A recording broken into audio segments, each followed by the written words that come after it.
you remember the story about Scrooge. Before he's visited by the ghost, he's visited by two people who ask him for a charitable donation. And they ask him, how much can we put you down for? Right? And he says, nothing. And so they say, oh, so you want to be anonymous? He says, no, I want to be left alone. This is not my business. Don't we have enough prisons? I pay my taxes. What about... Scrooge thinks it's the business of government to take care of the poor. We're not supposed to be Scrooges, right? But his other partner in the business, right, long dead Marley, was a liberal Democrat like Scrooge was with regard to the government taking care of our problems and our needy. But the ghost of Marley is a Republican. And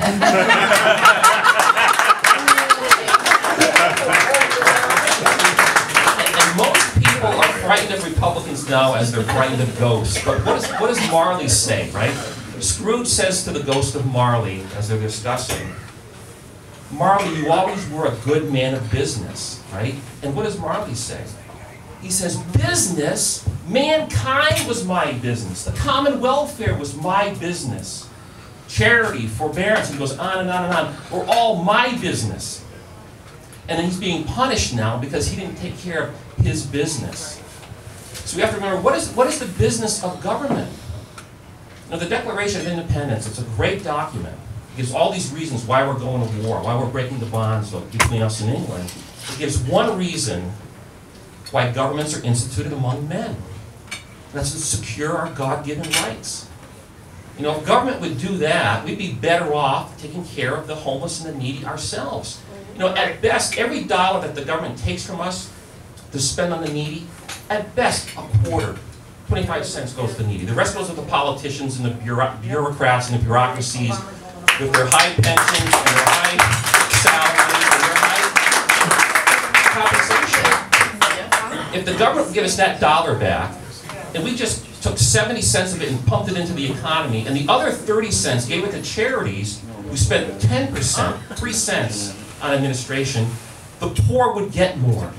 You know, we spent $20 trillion since LBJ and the Great Society, and the poverty rate has not gone down. But what's the business of government? I think the government's intruded on our business. We should be taking care of those things because they're more important and we can do a better job at them. Evan? So, you know, on the question of taxes as a barrier to business growth, as a business person, let me tell you something, that here in Massachusetts, my company, we hired hundreds of people over the course of a decade plus. And the tax rate in Massachusetts was not a consideration in that decision-making process. I'll tell you what was. It was the fact that this was easily the most expensive place for us to do business in the country. Easily. And there were two reasons, the same two reasons I talked about before. Healthcare costs were really high. Housing costs are really high. This matters. Healthcare costs, by the way, are so high because of something I talked about a lot in the campaign, the monopolistic consolidation of hospitals into these big systems. This in many ways is the story of what's happened in America over the last 30 or 40 years. Big enterprises start basically writing the regulations that govern what they do. Yeah. And in healthcare, hospitals merging with each other has caused them to raise their prices. They act like monopolists. Everybody knows that monopolies are bad, but our government lets it happen. In Massachusetts, this has been a bipartisan effort because Partners, which is the entity in Eastern Mass that's buying up all the hospitals, was started in the early 90s when Governor Weld, with his Secretary of HHS, a man named Charlie Baker, decided to deregulate the hospital market, and that's when they started to merge with each other. It's good capitalism. Capitalism can get really distorted. And I think one of the things that we lose sight of in our country is that we have this idea that there's the free market and then there's the not free market. The hospital market, the healthcare market we have today is not a free market by any stretch. It's cronyism. Hospitals, cronyism, that's good, that's well said. Because what these hospitals are doing is, with the blessing of government, because the other opponent that I had, Martha Coakley, was signing off on the deal for Partners to buy up two of the biggest hospital systems that are left. Both sides do it, and they don't want to talk about it because they're all in on it. There was a fundraiser that was held in the last couple of weeks of the campaign by a man named Jack Connors, who used to be the chairman of Partners.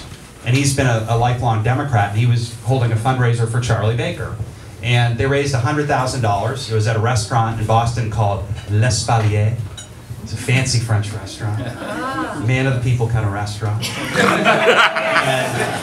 And, they raised 100 grand. The people at that fundraiser were, among others, executives from big hospitals. Now the Boston Globe, I'm picking on the Boston Globe. Worcester Telegram Gazette is here. That's okay, I sued you guys, I'm sorry. It got resolved, and it just didn't work out, but I appreciate it. But the Globe reported that as, isn't it interesting that a Did you Democrat... say you're suing them? No, I did. So, it's over.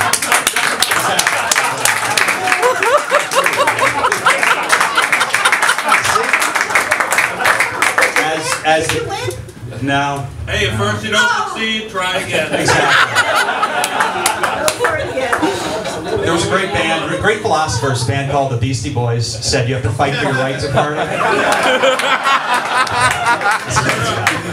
So the Globe reported as, isn't it interesting that a Democrat is endorsing Charlie Baker? Now I thought the more interesting story is, what does the former chairman of Partners want from the person he thinks is going to be the next governor? What do all those hospital executives want? I think it's obvious, but it doesn't get talked about. So we are being deceived, because again, the debate that happens is about high taxes, low taxes, big government, small government. And the trouble is, what's happening is the cronyism, the corporatism, the extent to which these big entities are running our government and are taking money out of our pockets. What creates jobs is people having money in their pockets. And what's taking money out of people's pockets is the incredibly high cost of living. So the transfer of wealth that's happening in our country is going from people who are working for a living to people in these big entities. To people that are giving out expensive student loans. To people that are writing subprime mortgages. To people that are running large hospital systems. To people that are running these large financial services institutions and health insurance companies. And our leaders in our politics are unwilling to take on these groups because of the money that they pour into the system. There are more people out there who understand this and will vote to change that than there are people who are giving all that money. So this can change, but only when we organize and we vote to make this kind of change. By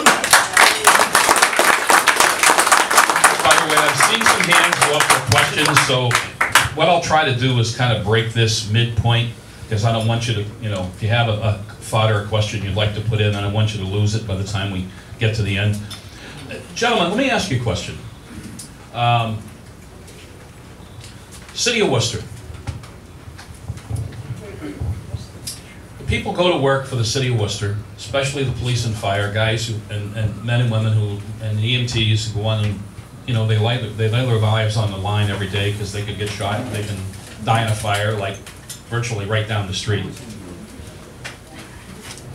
What do you think about $1.1 billion in unfunded liabilities for retirement and health care for the people working in the city? Now, some cities and towns, and I'm going to compliment Shrewsbury for a moment, has a great job. They actually came up with a 5-year plan, and within the next 5 years, they're going to eliminate their unfunded liabilities. This city has thrown maybe $2 or $3 million at it when they got caught by one of the city councilors who got elected and brought this up. What do you guys think about that? Mark? I think it leads into something Evan had said about the people get elected. What are they expecting? Again, try to tie it into the sort of the spirit of the Christmas season here. I remember trying to buy gifts for my kids when I was out of work, and some of the things that I wanted to buy I couldn't buy because I couldn't afford them. I couldn't give them these things. I could afford to give them these things. So with regard to pensions, maybe there's a union that pledges to vote a certain way if the candidate who wins looks kindly on that particular union. But we can't always give the best that we would like to give. Even in the case of pensions, we can give the best that we can afford.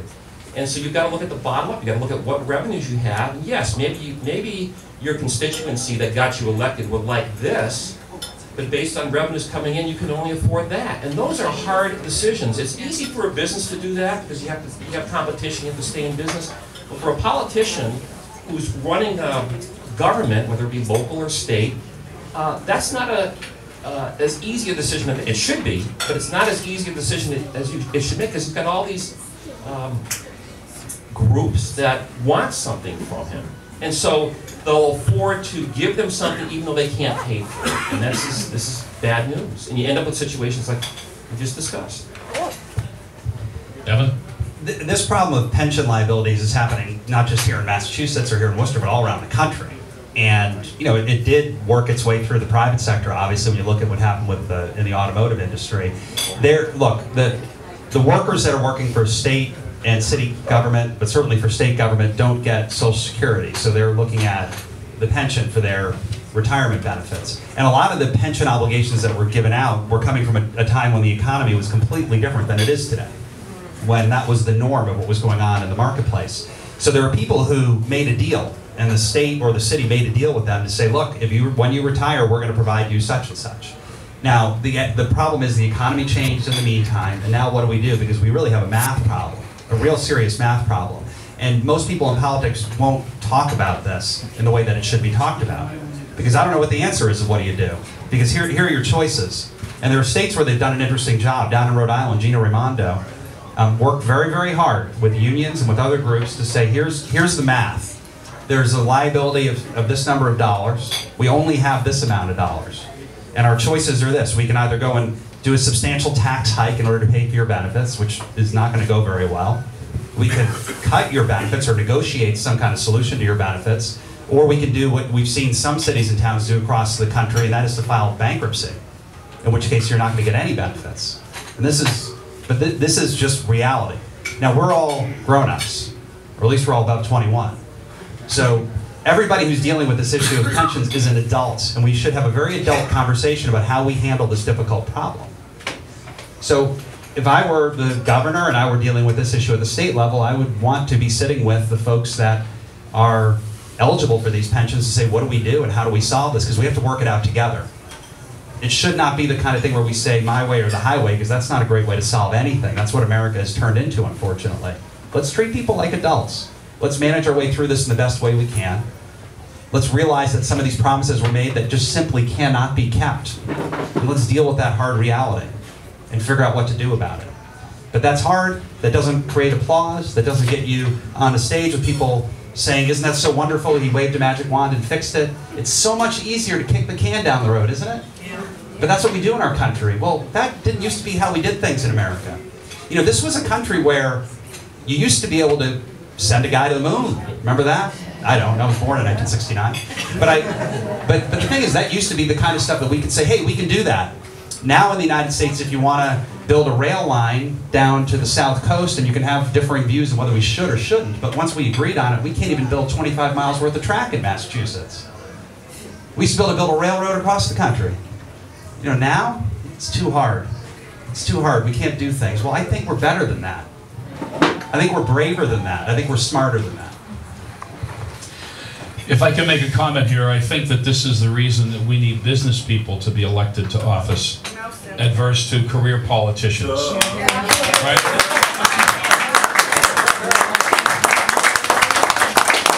By the way, just as a side note, Evan, that whole train down to the South Coast, I don't know if you know this or not, but they won't tell you how much it's going to cost to build it. It's in the hundreds of billions of dollars.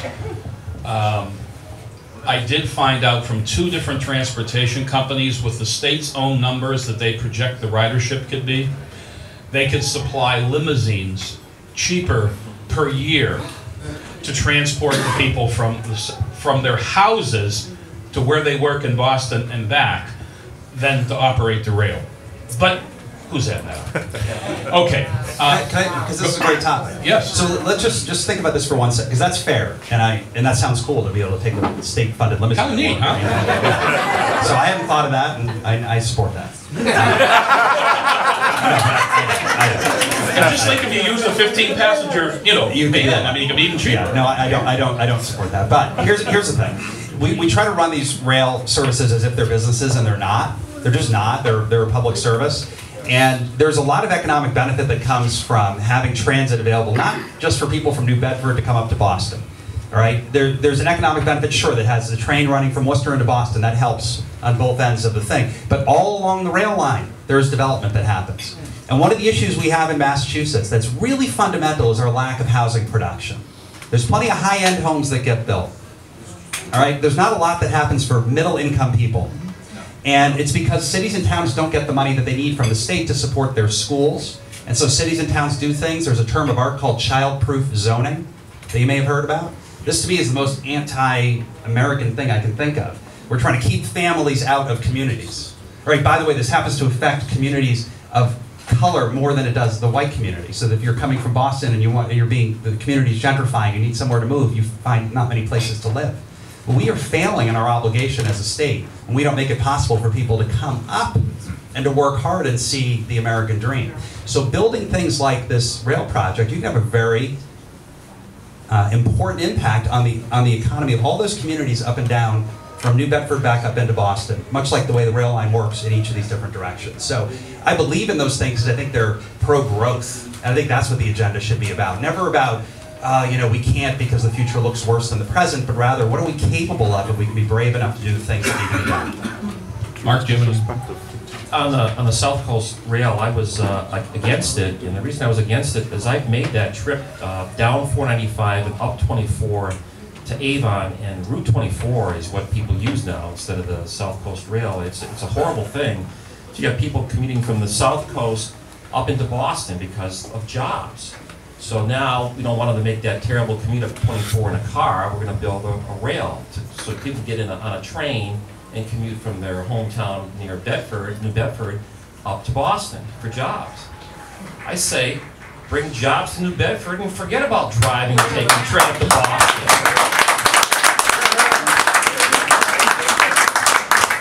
And it all goes back to making Massachusetts business friendly. It's a tough state. I mean, think about what happened in the last couple of years. We had a tech tax that was passed by Beacon Hill. Why did they have it overturned? I mean, it was going to supposedly generate revenue. I suppose they did it because of the pressure, but when you look at it, it was going to drive businesses out of Massachusetts. Raising taxes, this is what I'm saying, this is what President Kennedy has said, this is what conservatives say. Raising taxes doesn't raise revenues, it just causes people in business to go to other less taxed regions. This is very common sense, and it's played out.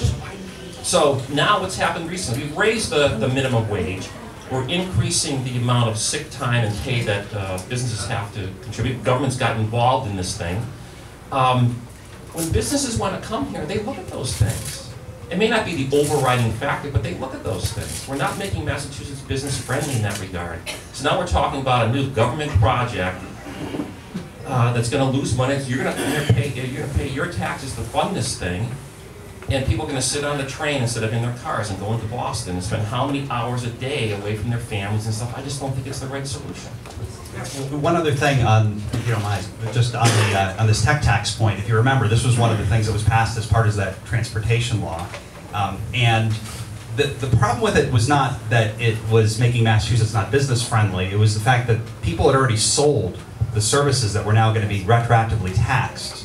And they had not, the legislature gone and engaged the people in the community that was being affected by this to find out if it was going to work out to tax them. You know, in general, as a business, if they tax you, you just pass that along to consumers. So it isn't even the business that really gets taxed. It's all the rest of us who buy the product. So the bigger issue these guys had was that they could not go and pass that along to consumers. They couldn't do it. So that was the very controversial part of that for people in the technology community. At the end of the day, once again, we've got to pay for the government we say we want. And every time we keep using the same old sound bites against taxation and government and big and small, we're getting deceived. We're missing out on what's really going on. The monopolistic consolidation of hospitals, the lack of any housing policy, the failure to support our cities and towns so that they can make sure that homes are built, so that people have more money in their pockets. These are the real issues. They don't want to deal with it. They don't even want to talk about it.